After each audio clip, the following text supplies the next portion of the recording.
and welcome to another episode of Aussie Tech Heads. Is episode, let me check, 615. How you doing? It is, what's the date today? 20th of December. This could be it is the last show before Christmas and could be very well the last show of the year. So hope you enjoy it. Listen up, hold back, sit tight, and enjoy the show.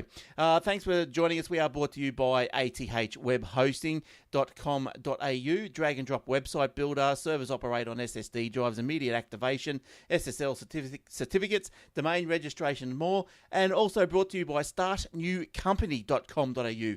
If you ever want to register a company to operate and to trade in Australia, you can register it through startnewcompany.com.au.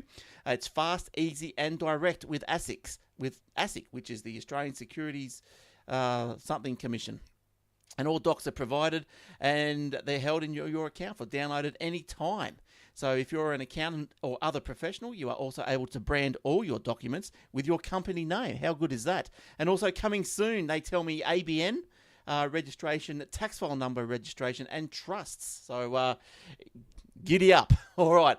Let's have a look and see who's on the show this week. And it is the two usuals. It's Joe and Jordan, but let's g'day Joe first of all. How you going, Joe? Hey, Glenn. What's been going on? Anything exciting?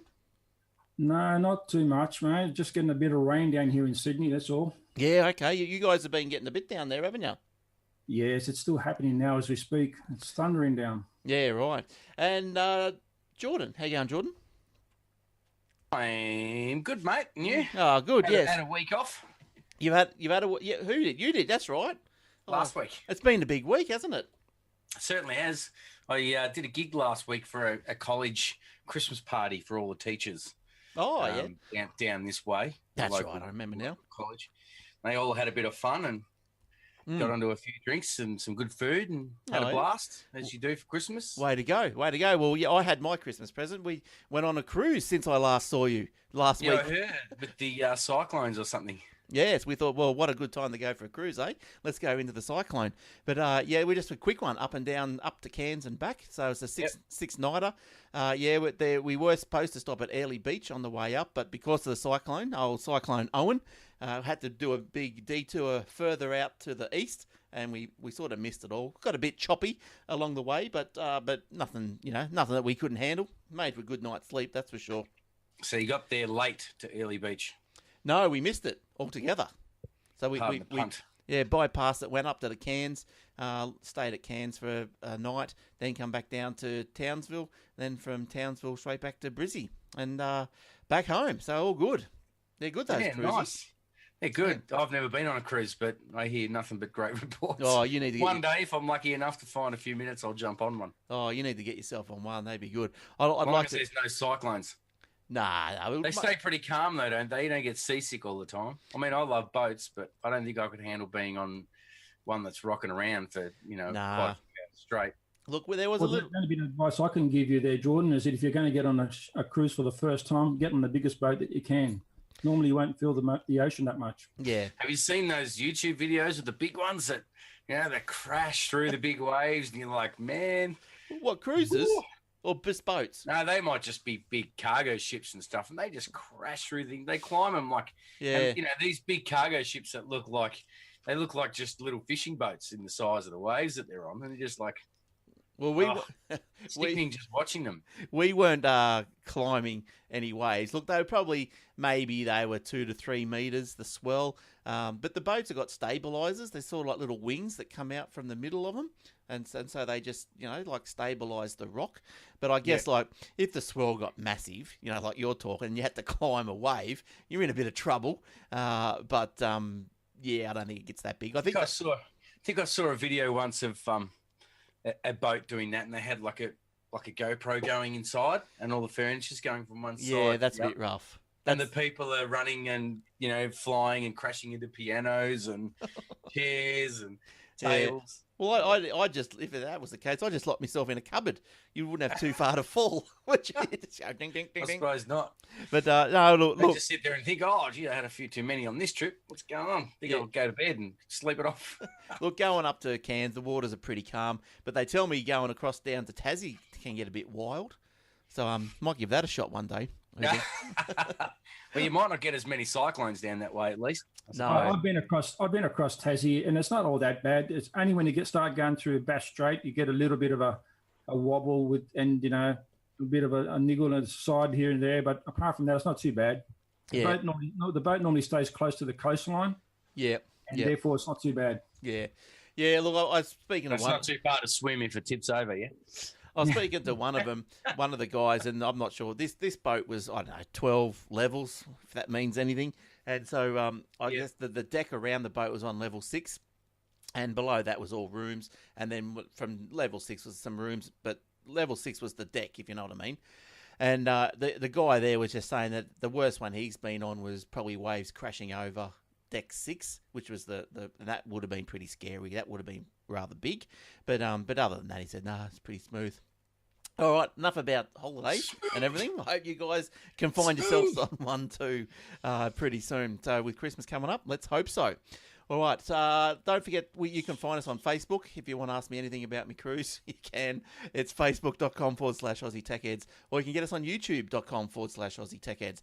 And thanks to, I think, Justin, it was last week, who commented the podcast was a bit soft last week on the MP3. Yes, I do apologise for that.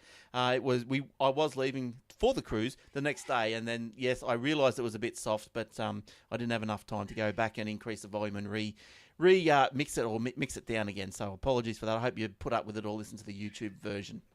At least you got Facebook out last week. I know. Well, yeah, so I don't know what's going on. You know, these things, like, there's no Facebook. I had a night off and you did Facebook. I was like, they don't need me anymore. No, I know, but now this they week... need me to stream Facebook. This week something happened and you do the same switches, the same buttons, and stuff just doesn't work. Nothing's changed because I haven't been here for a week. So, who knows? But anyway, you also get us and other shows on TuneIn Radio app. Just search up the Aussie Tech Radio and it's wall-to-wall of Aussie podcasts, tech podcasts. So good news there. Aussie Mac Zone, My Tech Opinion are other shows to look out for. And that leads us straight into some stories. So where are we going to start? Let me start. I'll start with one because it's a Telstra loses an appeal on the Optus Empire's End ad campaign. Now, I can't remember if we spoke about this or not. I can't really remember the ad, but apparently it was last year and it was an online ad. And the Supreme Court of Victoria has dismissed Telstra's appeal against the previous ruling made regarding an Optus ad campaign that did run earlier this year, late last year. So Telstra had alleged that the Optus now shelved Empire's End advertising campaign was misleading and deceptive, with the court ultimately siding with Optus in May. Now, the campaign in question references the results of a 2017 mobile network benchmark commissioned by some joint called P3 Connect. Now, this ad spruiked that Optus was the leader in voice and data communication. So I guess, Optus picked that up and go, okay, we're the best. Let's make an ad about it. And I've got a little picture here for those on the YouTube. You can have a look at my picture if it comes up. There he goes. Now, it's a bit of a play on the Star Wars. So Empire's End, that's what they do, goes the ad. And it's just got a picture of a... you can't mistake it. It's not branded, but it's a Telstra phone box, half covered, half buried in sand, in a sandhill in the desert. So Empire's End, that's what they do, is the tagline. So the ad appeared online and on large digital banners, and Telstra has said, we are disappointed with the decision. We have Australia's best mobile network and we connect millions more Australians than anyone else.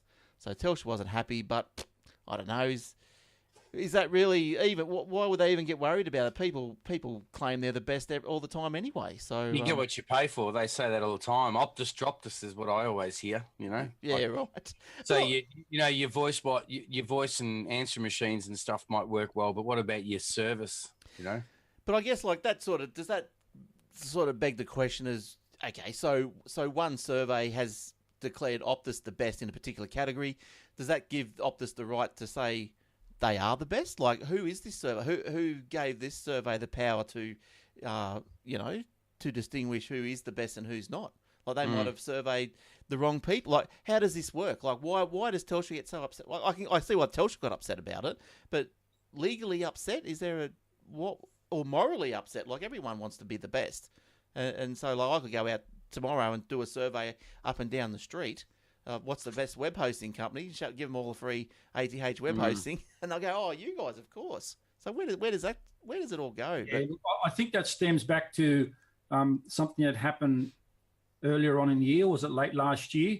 But Optus had the best network apparently for a short period of time. It might have been a 3-month period, and they promoted that as the best network in Australia.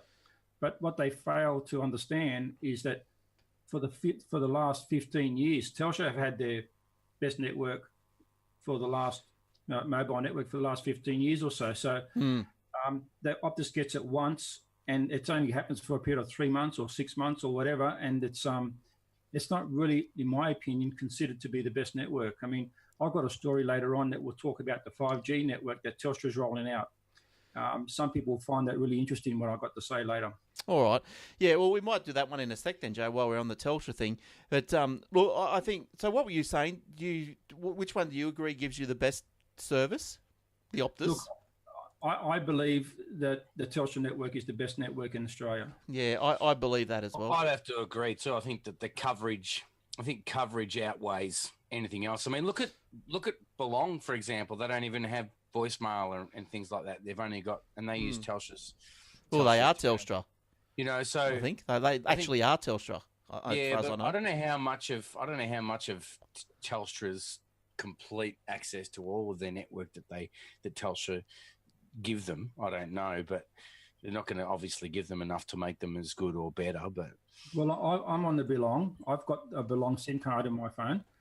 And you've always got service. You never have dropouts. I've always got service, and where I live, I've got 1 or 2 bars, if that, of Optus, and I've got 4 or 5 bars of it says Belong, but the actual SIM card comes up and says it's Telstra.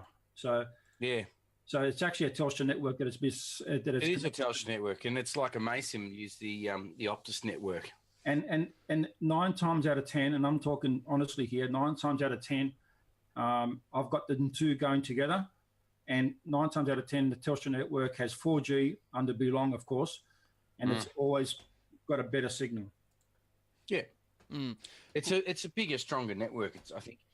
Yeah, well, I'm just gonna try and get up the Belong, because I'm pretty sure Belong is like an actual Telstra subsidiary. It is Telstra, yes, it is. It's Telstra, but they're not gonna. I think it's kind of like an extent. They're not going to say they are Telstra. Well, yes, they do, because Telstra own it, but they're not going to say they're Telstra. They are still separate, aren't they? I think they are still kind of separate businesses. Well, I'd say because Belong is probably... So Telstra has their wholesale and retail, so they sort of farm off their wholesale to Audi and whatnot, and I guess they wanted a bit of a cheaper version of their network as well. So they brought in Belong, which must be like just another wholesale. It's just that Telstra owns them, because on the bottom of their webpage it does say Belong is a division of the Telstra Corporation. So that's pretty much, you're not going to find that on the bottom of Audi. Yeah, well, why can't they give you a voicemail then if they're using the Telstra's network and they've got Telstra's abilities to have voicemail, but they still don't give it to you? Well, I guess they don't give it to you because they say that it's just a cheaper plan. I mean, Telstra don't have a cheap plan at the moment, as far as I'm aware. I'm only paying, $10 a month on this plan. I only get 1 gig of data per month. I've got $49 a month for 30 gig with Telstra. Yeah, this is Belong, right? I get 1 gig a month of data, and it's rollover. So if you don't use it, then the next month you get 2 gigs. And if you don't use it, then the next month I've actually accumulated up to 3 gigs. Telstra do data banking as well. Yeah. Do they? Okay, I wasn't aware of that. But I think it's only up to 100 gig or something. Yeah. Yeah, but I think, look, the trick with Belong, or the attraction for me, I got one attraction with Belong, which you could data share, and the other, which is ace, data gift, or whatever you want to call it. And the detraction for me was there was no voicemail. But the voicemail was the bigger no. So I bailed on them. And then I found an app. And got that working with my son's Belong phone, and he's had no problems with it. So it's like having your voicemail in a dedicated app. It's great. Yes. And he opens it up and he can save as many as he wants, or he can delete them, or so that gives you export them and all sorts of things. So that costs you probably about $6 a month. Is that right? No, it's about I don't think so. I think it was. I can't remember, to be honest. I think it was about $50 a year. Yeah. $5 a month, something like that. Yeah, thereabouts. Four something. Yeah, all right. So, all right, Joe, let's go on to your 5G Telstra story while we're talking Telstras. Okay. Now, with the 5G, apparently Sydney and Melbourne have got 5G mobile in a very small scale, but you can't use it until at least 2020. The story goes that 4 companies have won the highly valuable 5G spectrum in Australia for communications and media at an auction in the 3.6 gigahertz band range. According to the authority, the new licenses will be valid from March 2020 to December 2030. Now, all up, there was 350 lots of licenses on offer. Now, 4 companies bought the whole of these licenses. And this is what I'm saying to you, where Telstra is going to outrun the market. Telstra bought 143 lots of this 5G spectrum. Another company, which is called Mobile JV, right? That's a joint venture between TPG and Vodafone. Them 2 companies together bought a lot of 131. So Telstra bought 143. TPG and Vodafone, which is known commonly as Mobile JV, bought 131 lots of spectrum. Then you've got Optus Mobile. They bought 47 only. Right. And then there's this other company here called Dense Air Australia. I've never heard of the company. I had a quick look into their history, and that's also another mobile provider with 4G and 5G services. Right. And they bought 29 lots of spectrum. Now, I don't know if this is too in-depth a question, Joe, for you, for the how far you went into this story. But when it says that they've bought so many lots of the spectrum, is there only how would you say put that? How could you explain? Can you explain that? Like, is it like say there's 10 or 12 VHF TV channels and they've bought 5 of them? Something like that, yes. Right. So I've left a link in the notes there, and if you look at the link further down, it actually indicates where each company bought the lots of spectrum. Right. It splits it over across Australia. Yeah. So you'll see that some lots like in rural areas, and you'll see some lots are in populated areas. So I'm guessing that with the lots, you bid for them, right? Yes. Yeah, because interesting, like with that article, it's got some prices in there. I didn't want to mention prices. I mean, I don't know whether it's relevant or not, but it's to me what was more important was the amount of spectrum that Telstra bought or Optus bought, or the joint venture between TPG and Vodafone. That was only this is the 3.6 gigahertz band spectrum, right? which is namely the 5 gigahertz range, right? Yes, yeah. Because with the just going back to the prices, I'll just touch on it just briefly, because I'm just amazed that this must be how profitable that this stuff is going to be. So Telstra bought their 143 for $386 million, right? And that only goes for 10 years. That's right. Yeah. So those licenses are only valid for 10 years, and then they go on auction again. Yeah. So obviously that they're probably more than likely going to retain them, but for 10, it's so much money. But I was talking to someone on the cruise, actually, as it would be, that he lives up here on the Gold Coast, and he had an Optus tower not far from him. They were trialling the 5G, and he just casually walked up and go, "What's going on here?" And they said, "We're trialling 5G." And he goes, "How do I get a part of that?" And they said, "Well, here you go." They sent him a device and whatnot, and he's doing a trial. And he's apparently getting like blistering speeds. He did tell me the speeds. I can't remember them. I didn't expect to talk about it, but he's getting blistering speeds. So it's coming. It's all coming. Oh yeah, for sure. I mean, at the moment, Telstra said that they have 187 sites around Australia that have already been 5G enabled, and they're doing another 13 more upgrades before the end of this year. They said that even though they're upgrading their 5G network all over Australia, they're also increasing the speeds of their 4G network as they go along. Yeah, right. Okay, that's good. But I think last week we said there was the rumour that Apple wasn't going to do a 5G phone till 2020.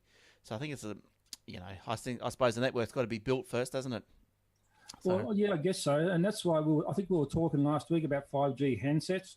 Yeah. I mean, so I guess you shouldn't be in much of a hurry to try and grab the latest phone with the 5G handset, because as far as we're aware, 2020 is when it's going to be released, around Australia. Yeah. All right. So, look, moving on to another. So, have you finished, Joe? Was that all you wanted to do about that? Yeah, that's basically it. I mean, it's just looking through this story just shows you the commitment that Telstra have to the mobile network. Oh, for sure. It's quite very clear from the amount of sites that they've bought, etc., that they're serious about the mobile network here in Australia.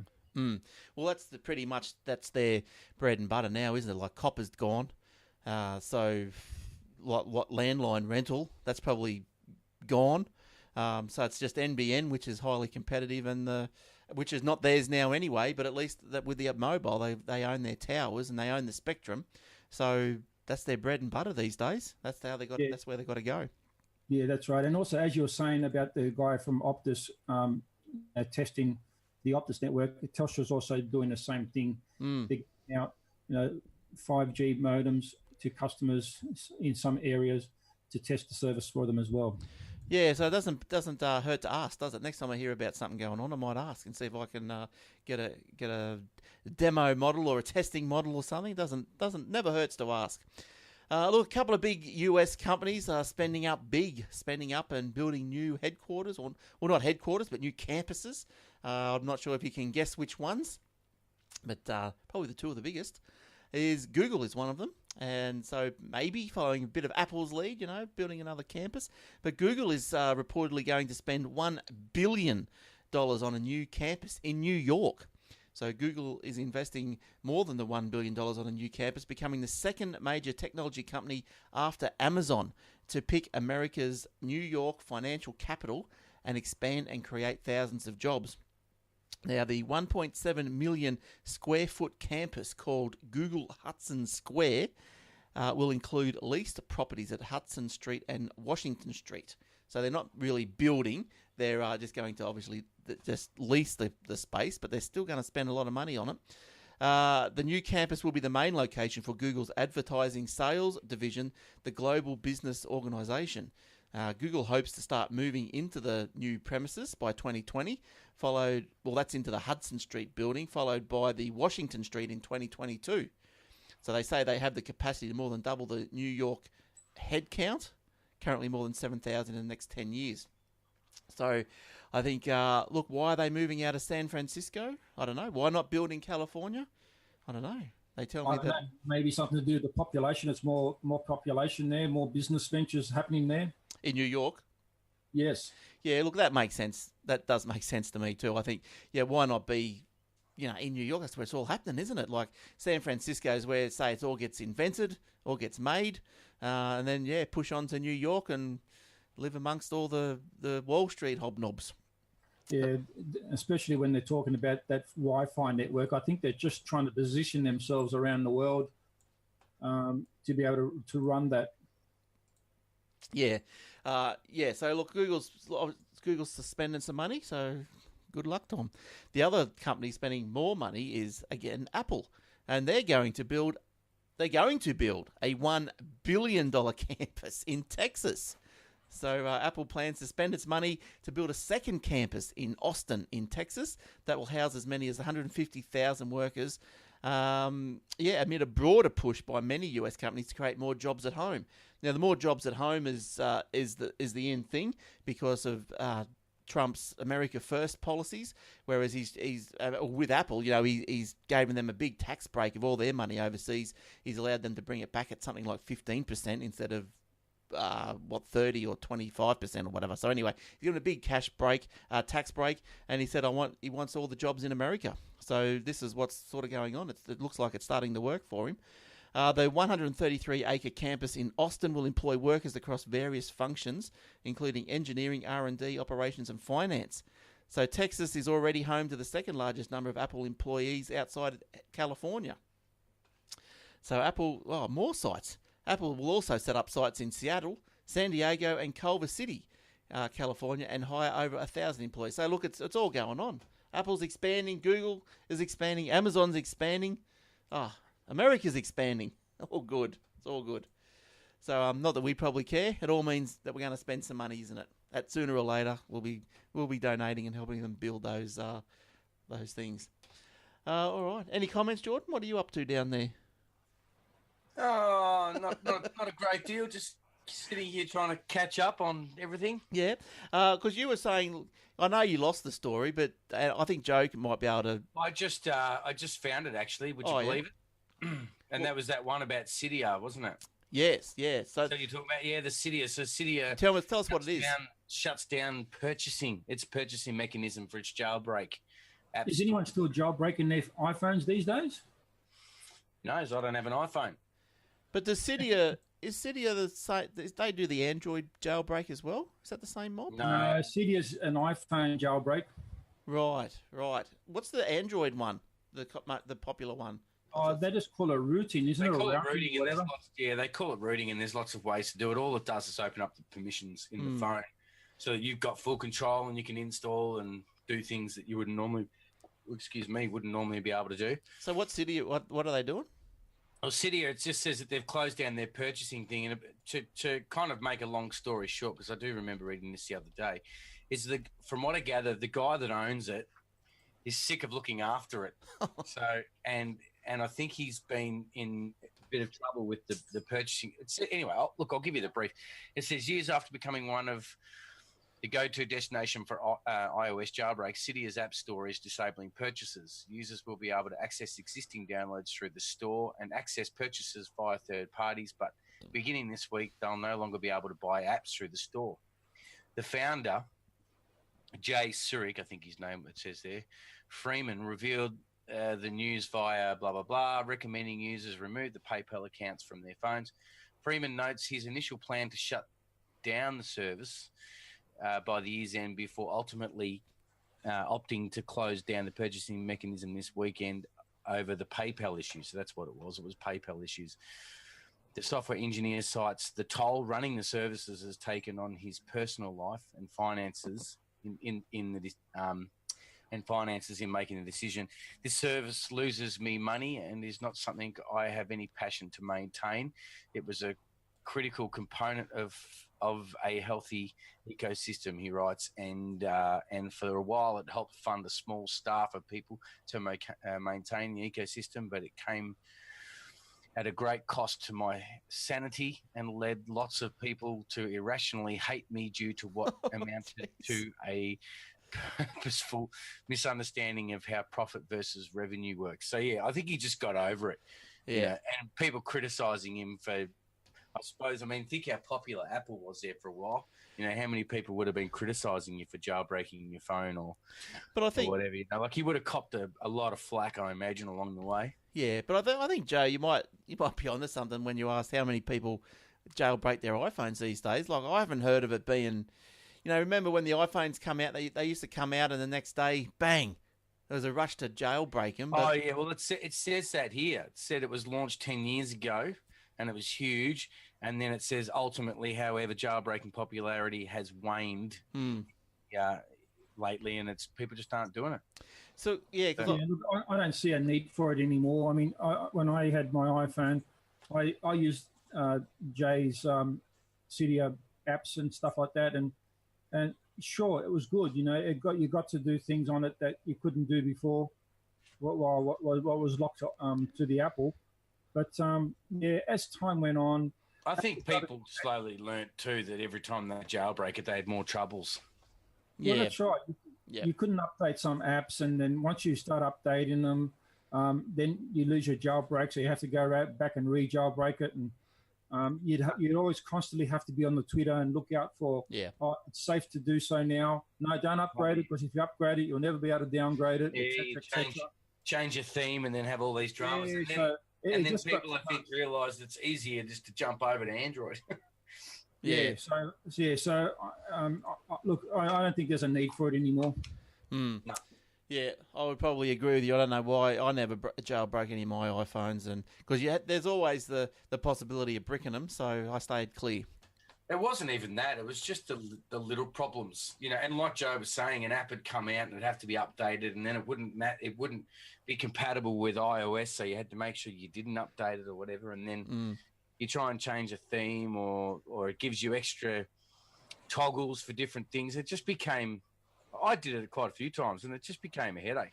Just like reading the image that I put up on the screen. If you're on the YouTube, it's a picture of two phones, and there's the Cydia installer comes up. Pretty much looks like the app from the App Store screen, and it's got the Cydia change log or whatever it is. There, it's got Cydia 1.1.20 fixes a number of issues introduced in Cydia 1.1.19, which was a massive change. Okay, cool. Cydia 1.1.21 fixes some more issues introduced to Cydia, in brackets, oh well. And then Cydia 1.1.22 fixes an issue introduced in Cydia 1.1.21, in brackets, this is not going well. So it doesn't give you a lot of confidence in the software, does it? When there's little comments like that after the updates. But it's pretty funny. But anyway. That's on TechCrunch, that news. I think I've got the same article as you there. Yeah, so don't do that to your... Look, I would recommend, if you really want to jailbreak your phone, I'd recommend that you don't, and you just rush down to maybe Telstra and grab yourself an Android phone. Yes. So look... grab a Pixel or something. You won't go back, I promise you. Just a little quickie to move on and break away from that one. NBN Co expects December data usage hike to reach 21% higher than the rest of the year. So NBN has revealed that the data consumption for the month of December is set to be 21% higher than the average yearly data use for the rest of the year. The network, the NBN said households were predicted to consume 245 gig of data compared to the average 203 gig. Massive, isn't it?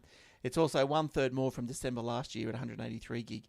So, we're all... What'd you say it was? That's the average amount used? They're predicting, 245 gig of data to be like an average... Oh, look at that. To be an average consume, predicted to consume 245 gig of data. That's a lot. I always wonder how you can use that much, but I suppose as the data gets easier to get, the more you get. I mean, think back to the old days when our data plans were, 10 gig, 5 gig. Oh, I know. I mean, I remember, you'd get on an ADSL plan and you'd pay big bucks to have, I got 5 gig. I know. And then on dial-up plans, you'd pay big bucks to have 500 meg. Yeah, and as it got faster and faster and faster, we got more data and the same price. Well, I think those dial-ups, I think the maximum was about 13 meg an hour. Would that be right? 30 meg an hour to download. But they wouldn't even give you unlimited. They still charge you an arm and a leg for it.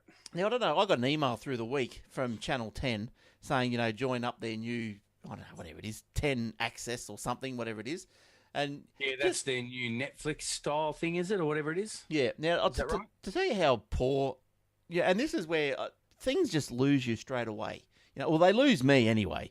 Not that I was interested in it really to begin with, but, it came into my email. I looked at it and I thought, okay, I want to see how much this is. There was nowhere I could find a price. I went sign up, and the first page of the sign up still didn't give me a price. I had to put my name, address. Try and take all your information first, and then when you don't like the price and you go, nah, they've already got your information. Yeah, but I just thought that's so, I don't know if other people put up with it. I don't know. But I just went, you know what? It's too hard. It takes too long. Delete and moved on. I wasn't that interested. I wasn't going to do it anyway, but I was interested to see how much it was.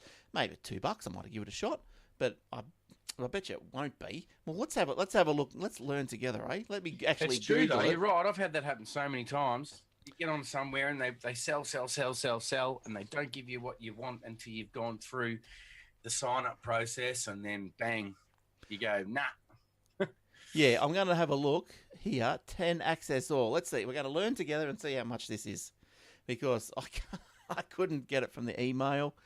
Blah, blah, blah. Is there any talk of... It's only very, very new. I'm surprised. Here it is. Find it at all. It's at $9.99. $9.99 a month. Yeah. Well, how much is Netflix a month? Well, that can be about... $15 a month?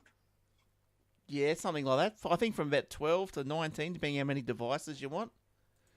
No, I thought it was $15 for a family of 5 or something. I can't remember.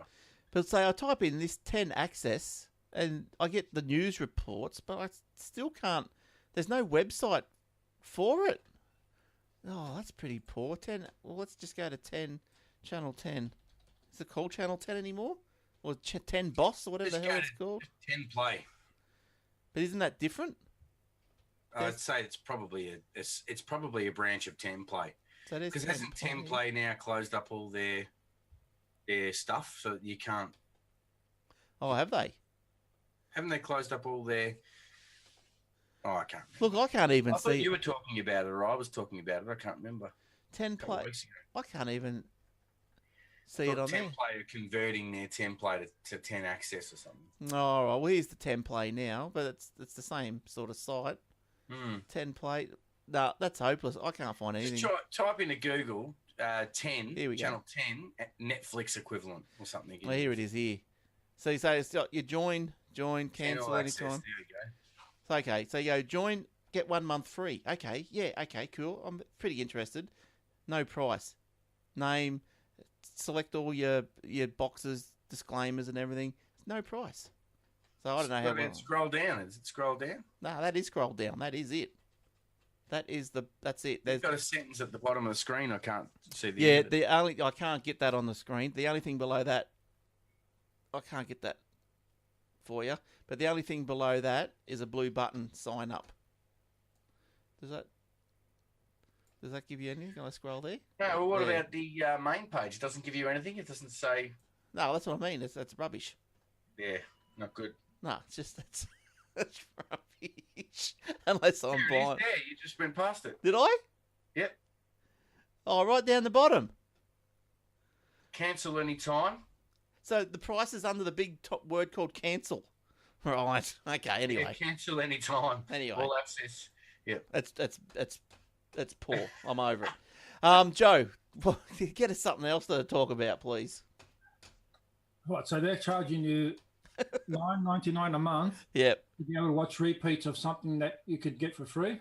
Like, is that what it's all about? The 10. No, I think 10 play or 10 all access. I think that has a lot of the US shows and stuff like that, like Netflix has, that you can only get from them directly. I don't think. So is there any part of it that's free? Like, do you get like to watch repeat TV or catch up TV or anything? I imagine the catch up stuff will probably be free, but you'll still have to register an account, I would assume. This is what happens straight from the site. Stream a new series and the shows you love, like The Bachelor, woo, NCIS, yeah, and MacGyver. Commercial free. MacGyver, hey? Yeah, commercial free. In other words, pay and don't have ads. Discover exclusive originals like Tell Me a Story and watch new shows before they premiere on Network 10. Plus, stay informed 24/7 news on CBSN. Wow. Stream across your screens with 10 all access. Your shows are already ready to go, always ready to go. It's easy to watch wherever you are in Australia, on your phone, tablet, desktop, or streaming media. I reckon the only good thing about that is the cash grab. Stream it. That's about the only good thing you can do. The good thing about that is you can stream it. You don't have to. If you're in an area where your reception for your TV is not very good, and you can stream with 10 play anyway. Yeah. I know that's you rubbish. can stream catch up with 10 play. So it's obviously like shows like, what have they got here? The Good Fight, Hawaii 5-0, Blue Bloods, The Good Wife, all that sort of stuff. Well, yeah, but they're all going to be on Channel 10 at some stage, plus they're all old. Yeah, so catch up comes out, 24 hours after it airs? I suppose with that one, you probably get it when it airs. Yeah, and then you get it without ads, so... You can go back into their archives. That's the only thing, but... Geez, anyway, I'm so over that story. Joe, what else? Were we talking about encryption last week or the week before? Oh, we were always talking about encryption. it's my not favourite subject. Yeah, why? Oh, just we were talking about, and it's been all over the news. We were talking about how, and I've heard this everywhere, even this week. Still, people are talking about the encryption rules that the Australian government are trying to bring in with phones. Were we talking about that the other week? Yeah, it sort of. I think it didn't pass the House, but it got knocked on the head in the Senate or something. It didn't get through? Yes, it did get through. It did. The whole thing at the end of the day, it got through. It did get through. Yeah. Okay. Oh well. There you go. It's got through, Jordan. Oh, damn it! Yeah. I kind of think it's great that we should be able to. There should be kind of they should be able to get terrorists and all that sort of stuff. But I think encryption. How far do you want to take it? Once you open that door for someone else to do it, you open the door for someone else to do it. Like hackers, but maybe creating a door for these people is just creating a door to be hacked by someone else. Or well, you don't even need to open the door. Misuse. Hey? You don't even need to open the door, Jordan. You've got some companies like Facebook, and this week in the news, apparently they've allowed them access to their messages. Like who was it? Netflix, and what was the other company that Facebook allowed access? And I think WhatsApp or something allowed access. Yeah. It's like, well, hang on, you're not supposed to do that, but they do it anyway after they suck everyone in. Yeah, it's well, that's no good. I hadn't heard that story, but that's pretty poor.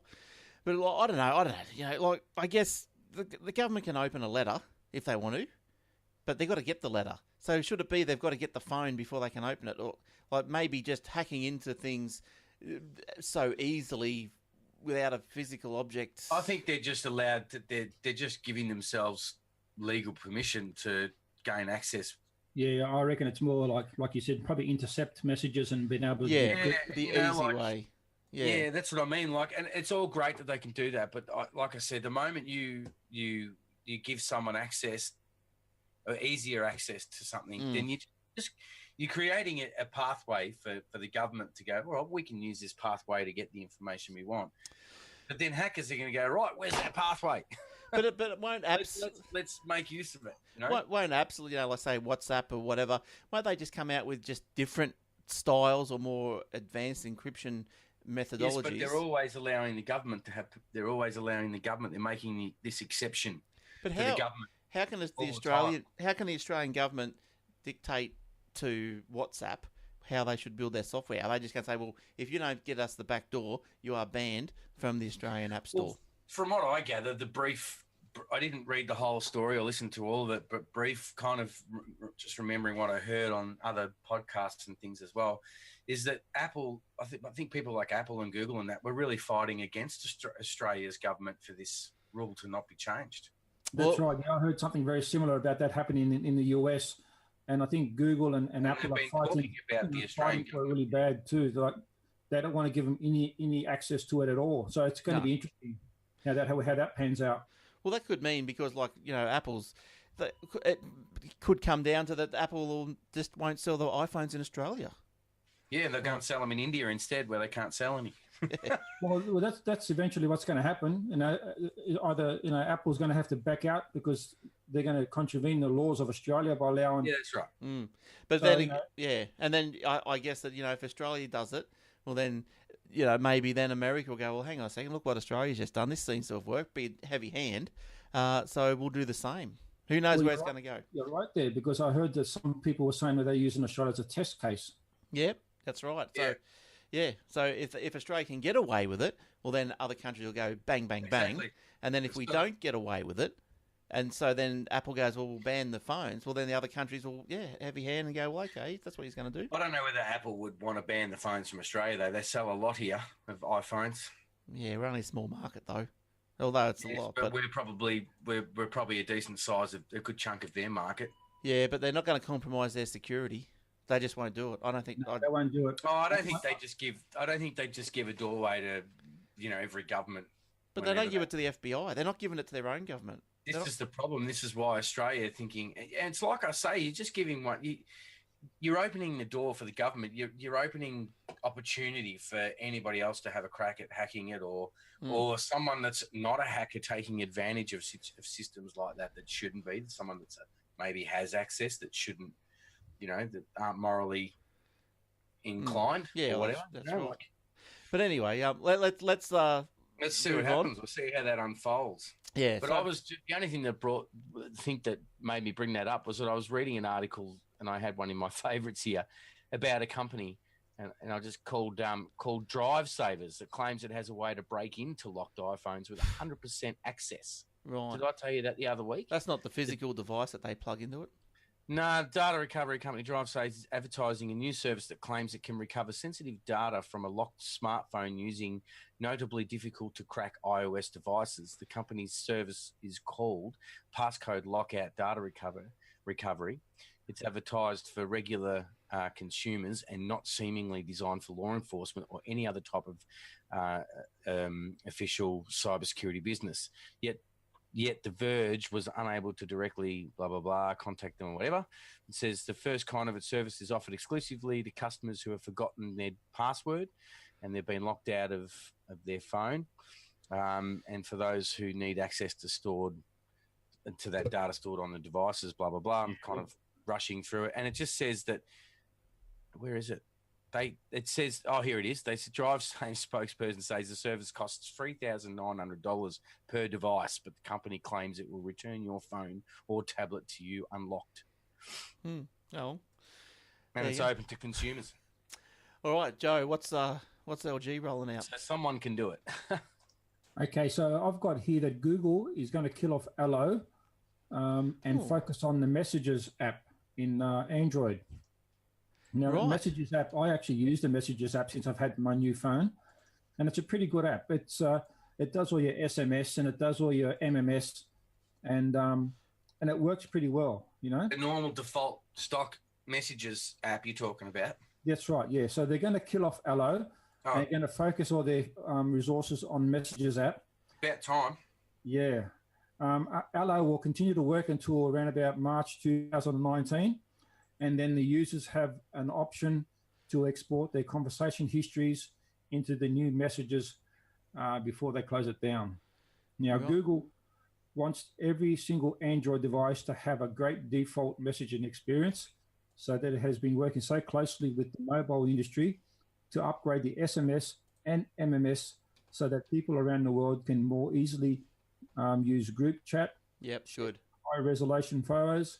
And get read receipts on any Android device. Nice. It's about time. Yeah. Because that's right. They've tried for so long with all those apps like Allo and Hangouts and all those apps, that Duo, all of them, even Duo, the video one. They've got them all trying to do this same thing that Viber does and WhatsApp does and Facebook Messenger does. And the reason Apple wins every time, hands down, is because of their messaging app that has iMessage and FaceTime and all that built in.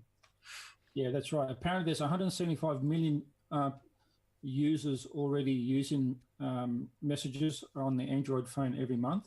Yep. And that's thanks to the partnerships that Google have created with like 40 carriers and 40 and device manufacturers worldwide. That's you are talking about definitely the default messaging app, aren't you? The blue one. Definitely. Apparently, it says here that the recent update to Android Messages, which is the Google default SMS app for Android users, sheds some exciting new features for its users, and it's a hint of what Google may be planning to provide its users for a robust messaging platform and something that's ready to compete against the likes of the Apple iMessage service. Yeah, I've always said it since day one, and I reckon that iMessage has always had hands on top of Google because of their iMessage. It's the one thing that people always go back to Apple for, is for their iMessages. I had iMessage with now, and now Google have realised that now, and they're going to start updating this messaging app to be able to do it, which is good. They've always had the servers and the ability to support it, but they've never put their brains into it and said, let's do it. Can you send more than one picture message on that Messenger app? Because I can't. I don't know if it's because I'm with Audi. I don't know. Which one's that? The Messenger app. Messages, SMSs on the Android stock standard. No, I think you can only send one at the moment. Oh, I thought it might have been Audi giving me the heebie-jeebies about it, but it might just be the Google. But yeah, I had the iMessage withdrawal. I went looking at Allo's. You might be thinking of Messenger, which is the Facebook version of Messages. No, the SMS one, I can only send one image at a time. I can't send... That's right. Well, typically, you can only send one. Well, in iMessage, you could send a few. But that's I've probably never because... understood why iMessage is the killer of Android messaging, because like we've got so much free text messaging these days. Everyone's got an unlimited texting plan these days. I don't know why we need free iMessaging. Well, really only for the kids who have iPods and iPads that don't have a SIM card that can still use it. I think the good thing about SMSs is it just alerts you that there's a message. It's pretty hard to mistake that there's something come through. That's what I like about it. Like, I could redirect some things to Messenger, but you're not gonna unless you start changing notification tones. From the ding, you might not even hear it. You just blah blah blah blah. Plus, but what is the difference between a text message and iMessage? Well, the iMessage goes through the Apple servers, I guess, and a true SMS. But what is the actual difference? It's like the only thing that I see in iMessage that's different is the text you get. One text you get is blue, and the other one you get's green. To say it's been iMessage or it's been through your carrier, through Telstra. Well, I think you can do. I think Groups works a lot better. But if you've got free texting and it doesn't cost you anything to send a text message or an MMS message, and it doesn't cost you anything to send an iMessage, then what's the I think the big difference is, why is it that people are so attracted to iMessage? Yeah, I think the big difference is, and I don't use iMessage. I've got an Android phone, but if you were to compare it to WhatsApp, right? WhatsApp, you can see whether the person's received the message. You can see when the person's looked at the message. When they're typing it. Or even when you're typing it, even. But you can have that with. I'm pretty sure you can have that with normal texting as well, can't you? Well, no. There's no message. It doesn't even tell you whether guys are. If you're just using a standard SMS app, it doesn't even tell you whether the other person's got it or not. But the first thing when I had Apple, the very first thing I did in iMessage is go into the settings and turn off the settings that says send read receipt. Because if I get a text message from someone that I don't want them to know I've read it because they're going to expect a reply instantly, that would frustrate me. So the first thing I did is went in there and turned off the send read receipt. Yeah, that's okay. I mean, a lot of people do that, but at the same time, you don't get the option to see whether anybody else has read or you can see anybody else has read them. I don't want to. I don't need to. It's a bit like if you don't turn on your call number display, you can't see anybody else's call number display. I've got this guy, Glenn Goodman, when he texts me, I don't want to send him a read receipt. He'll expect me to text him back, and he texts me all the time. I know how you feel. I got this guy in mind, this Jordan guy, and I send him these texts. Never responds to me. And it says he's read them, doesn't it? But he never replied. Yeah. Oh, frustrates the hell out of me. I wouldn't put up with that. I'd delete him out of your contacts. Oh, just about. Now, look, I've got a few here to go through before we finish. I'll go through a bit quick here. The Australian Federal Court penalises another dodgy domain reseller. You know those letters you get saying you got a domain name coming due, blah, blah, blah. It's all false. Oh, it's such a trick, isn't it? They get you every time, especially the people who don't really know what they're doing. Yeah, well, that's right. They look like invoices, and that's the problem. So the Federal Court of Australia this week gave a number of orders to Domain Register Proprietary Limited after finding it had engaged in misleading or deceptive conduct. Again, so where is it? I've got a picture here somewhere. I don't know where it's gone. Here it is. Might not. There it is. There's the form that looks like on the YouTube if you're watching it. So they're a Perth company. They've apparently sent 437,819 forms to more than 300,000 .com.au domain owners between January 2011 and May 2014, offering to give them a .com name that registration for 2 years for $249. Yeah, generally the dead giveaway for any listener out there that's stupid enough to believe that that's the company that's registering their domain name and they need you to renew it before it expires. Generally, if the price is over, call it $30, $40. Yeah, that's right. It's not right. You can go to adhwebhosting.com.au and pick up a .com for $19.95 a year. Yeah, so, not $1,995 a year. That's right. So that's a bit of a giveaway. But, it's a dead giveaway. The prices are a dead giveaway. The court found the new domain names being offered were also deceptively similar to those already owned. So you might have owned, I don't know, BJ Car Repairs penalises.com.au, and they might have sent you a lookalike invoice for BJAY car repairs.com.au or something. I don't know, something like that. Or they'll offer you the .com or the .net or the .biz or the .whatever. Yeah, I think the court pretty much had an issue with it. They look like invoices, so they arrive on the little receptionist's desks, and she goes, "Oh yeah, we better pay this one," and bang, there it goes through.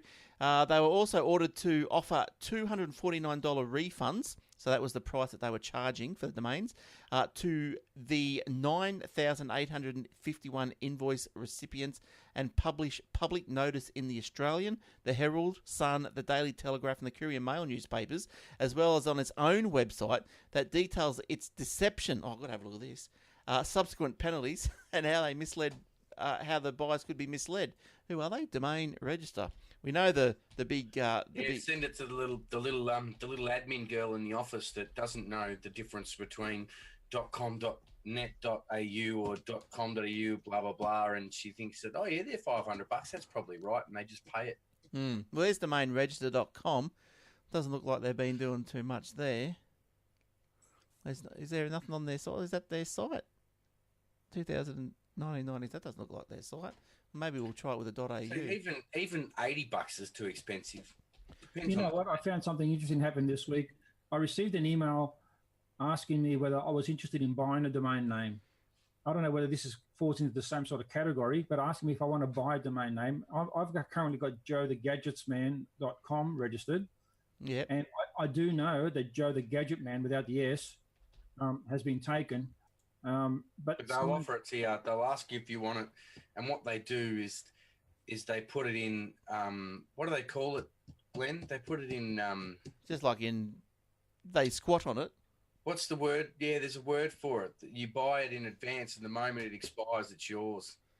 Oh, it's a service that some people offer. Yeah. And they keep regularly checking it, and the moment it becomes available, they snatch it up and sell it to you. Yeah, I think GoDaddy might do. I can't remember what the service is called.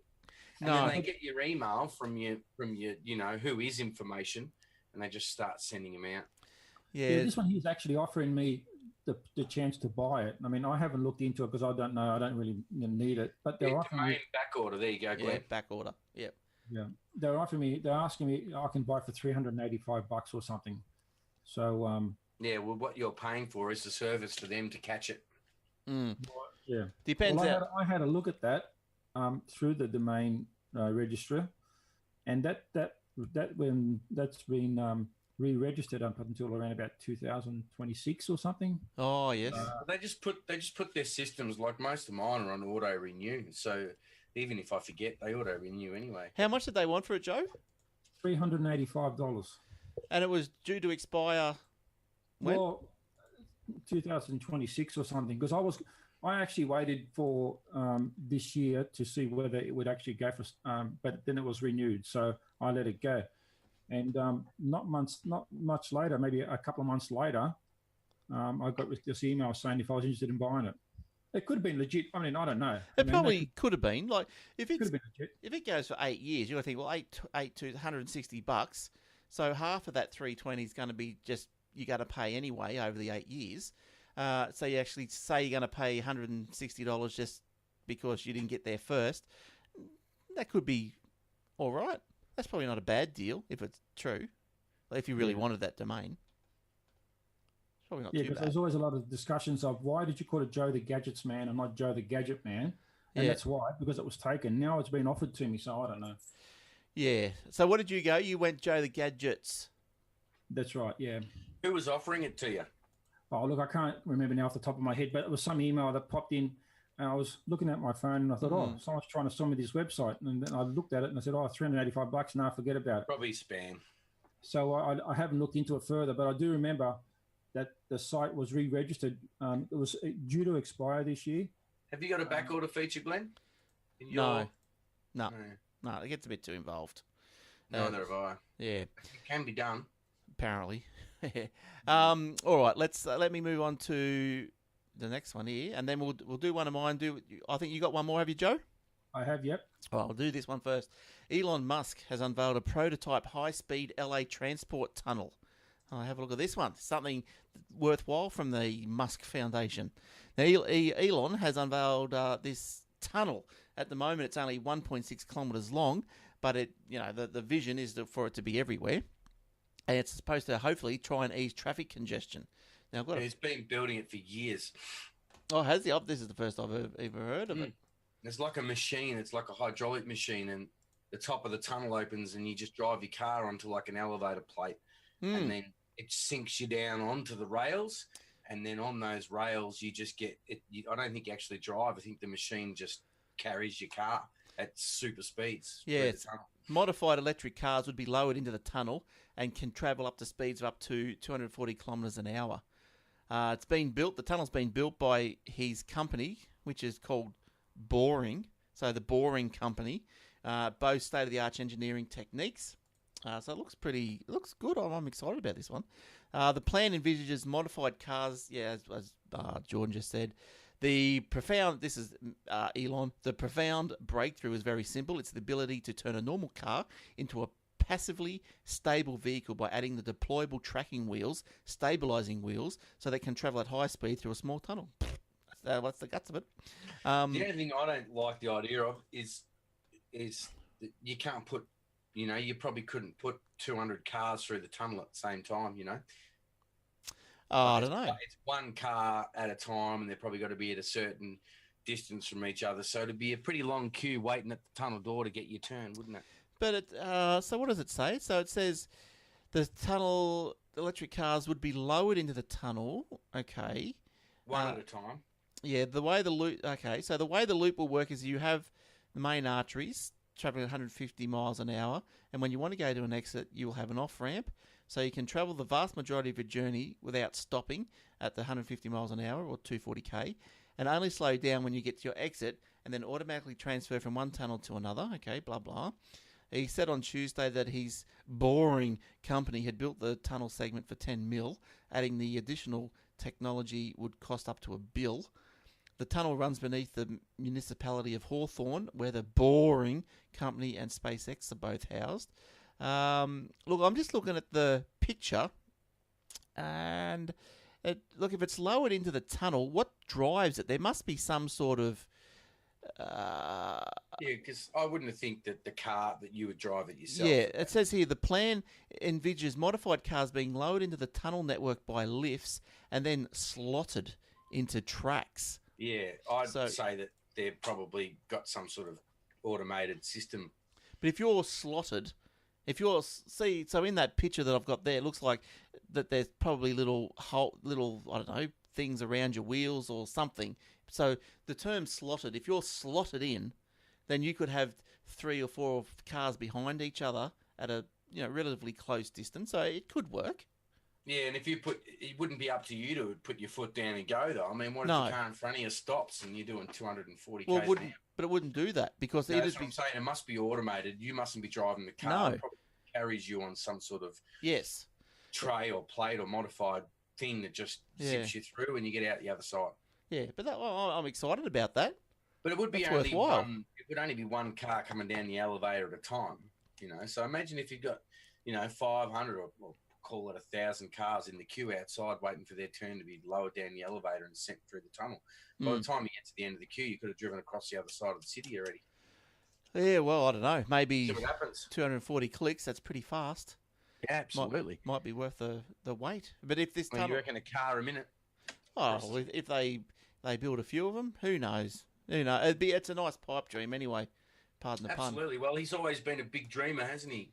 Yeah, he has. Musk, but they always give him a hell of a time too. We know what drives his imagination. They bag the crap out of him on the news and say that he's a terrible boss and he abuses people and all this other stuff. But yeah, right. Probably a lot of it's just false articles and jealousy, I'd imagine. Fake news every week. There's a lot of fake news out there these days, isn't there? Yeah. All right, Joe, give us your last one, please. Okay, so LG apparently going to roll off a new TV because everyone knows that LG now make one of the best screens that you can get for flat TVs. Yes. And what they're doing is they're doing a rolling screen type TV where it rolls up into a box. Oh, nice. Yeah, so apparently it's a 65-inch rollable OLED TV. Gee, Samsung will be making some good money out of that. Who, Samsung? You reckon? I thought LG was the king of screens. But those OLED screens are designed by Samsung. Okay, well LG's got their own version, and they design the technology for the rollable and foldable screen. Whether LG puts it in their case or Sony or whoever, it's like Apple's coming out with the is it the OLED screens that are going in the Apple phones, Glenn? I think they said. I think that's right. Yeah, it might be. Yeah. And everyone's like, "Oh, but they're buying their phones. They're buying their phone screens from Samsung." and it's true in a sense they are, because the technology is originally designed by Samsung. How's that featured? Yeah. So the TV itself apparently rolls up like a poster when it's in its box, and it's not in use. And then it unrolls and raises itself up towards up and down to with the press of a button. So it just goes up and down. That's cool. It's like a projector screen, I'm guessing, something like that. Yeah, that's cool. Glenn's got the picture up on the Facebook, on the YouTube there. The only problem I have with that is that I won't have an excuse to tell the kids to stop playing ball inside. Well, apparently some people might think this is a novelty, but LG think that it's actually got some really good characteristics. One reason they reckon is that it can be hidden from view when it's not in use. Yeah. So doing away with a large rectangular black screen that can affect the room's decor. Another one is that the TV can automatically roll itself down to the native aspect ratio of the movie that you're watching, therefore eliminating those letterbox back bars that you see at the top and the bottom of the screen. How good's that? Yeah, so you could have like a marquee. Is it what they call it? When you have a strip, is it marquee? You could have it open like just 4 inches and just have. That's right. Yeah. That's the next point that they make. They make a point saying that. Yeah, that's the next point they make, saying that you can have it like up a little bit, and it shows you a bit of the what's playing in the background as music or the weather or stuff like that. They need to make that a touchscreen, Joe. So you just walk over and push that pause button. Well, they'd probably be. I would hope that they would have it Alexa or a Google activated. Can you open the screen, or can you close the screen? Yeah, that's an interesting comment you make there, actually, Glenn, because we've got all these foldable phones and rollable screens and everything thanks to OLED, but I don't know how that works with touch. Yeah, I don't either. But would that touch? They have touch overlay. Would be to a sense, wouldn't it, over the screen? I guess so. That wouldn't be. Might not. I don't know. I don't think most of these screens here. I guess Samsung's making a folding touchscreen phone. So yeah, that's right. Yeah. Yeah, but you wouldn't touch it in the fold, would you? I'm not sure. It probably wouldn't work in the middle of the fold, but it'll work on the side of it. Mm. And you probably find the fold itself would act as some sort of mechanism to switch something or to turn something on or off. Which phone is that? Is that the one that's coming out next year or something? Yeah, the Samsung Fold phone. I don't actually know what the actual name of it is. But it is next year, or is it 2020? Yeah, I think it's towards the end next year. Mm. But what do you reckon? You reckon these type of TVs will take off, or you reckon they're going to go like the curved screen? They're going to die. I reckon that could be right. If they've got the resolution, if they're like full high def, and they look good, why wouldn't they take off? I'd have one, for sure. But at the same time, though, you've got that big box that it has to roll into, because it probably can't roll very small. And then most people also like to just hang their screens on the wall. Well, why couldn't you hang the box on the wall and let maybe you could hang roll it upside down and That's have right. it Come down. roll down and then roll back up. That would be pretty cool. Yeah. Well, either that, or they can actually incorporate it within a cabinet. Pretty much get like someone like IKEA or something to design a cabinet that the screen falls into, and you have the screen fold away and lay flat so you don't see nothing at all. Just get the saw out and cut a slit in your roof and just put it up in the roof. You do the letterbox. Do the letterbox in the wall. You put the box behind the wall. That's what I'm saying. The screen comes out and then just falls down. Or just hang it from the roof. Yeah, you can do anything. You do anything with them. They're good. Put it on its end and have it sideways. I don't know. Joe, I'd be buying one. If I had the coin, I would buy one of those. I love them. No, I wouldn't. I wouldn't buy one. Why not? Well, you're the one selling it to us, Joe. What's going on? I'm only just telling you about it. All right. But why not? Why? What don't you like? Because I prefer my projectors. Yeah. What? Because you get a bigger screen. To me, projectors old school. But why? Have you seen a projector lately? But they're old school. I can't afford a projector. But what? Why? Why? They're like $50. You can buy a cheap one. And... No. Yeah, cheap one will give you $2. But why? I've got a Panasonic projector.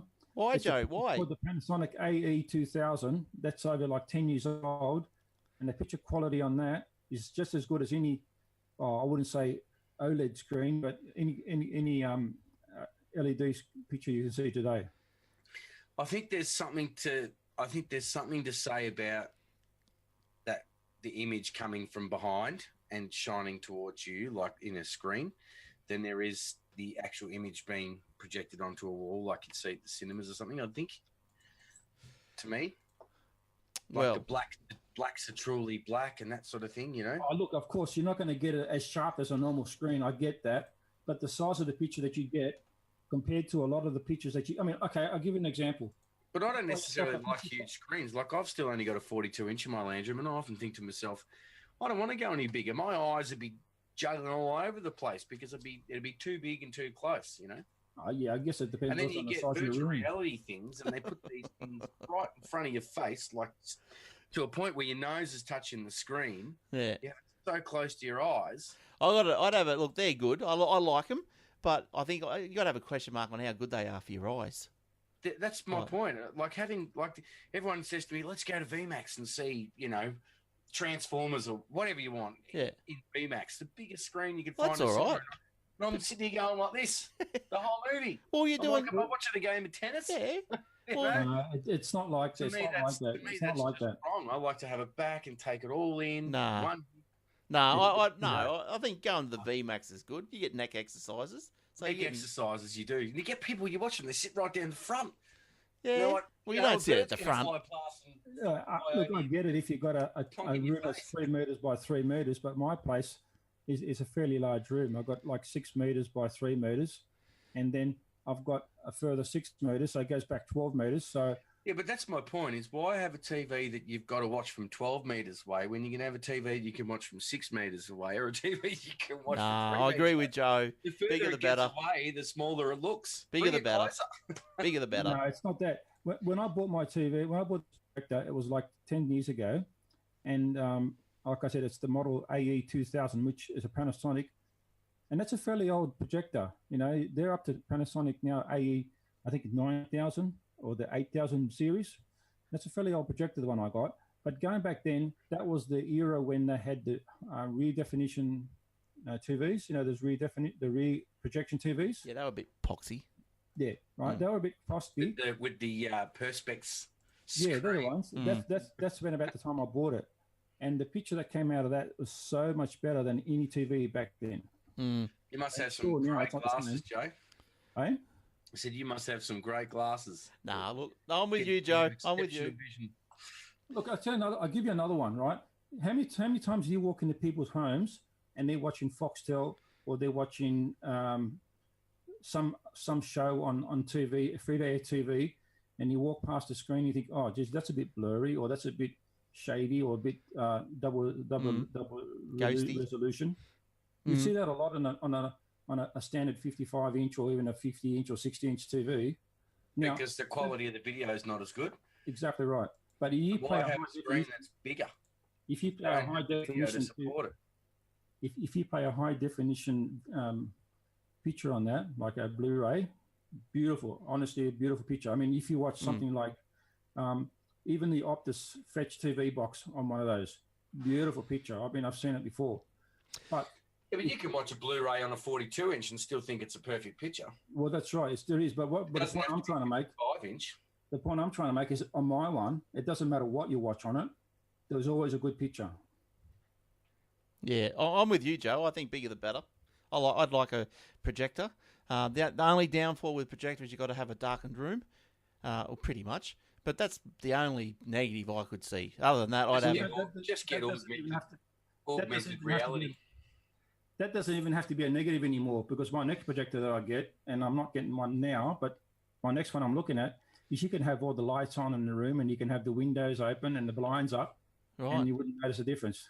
They're the new ones that are coming reality, you can have a helmet on and put the screen on your wall. So it's your wall. And, the screen that you're actually putting in front of your face is only 5 inches. I like it. It's not 500 inches. It's 5 inches. You just closer to it. I want one for Christmas. Augmented reality.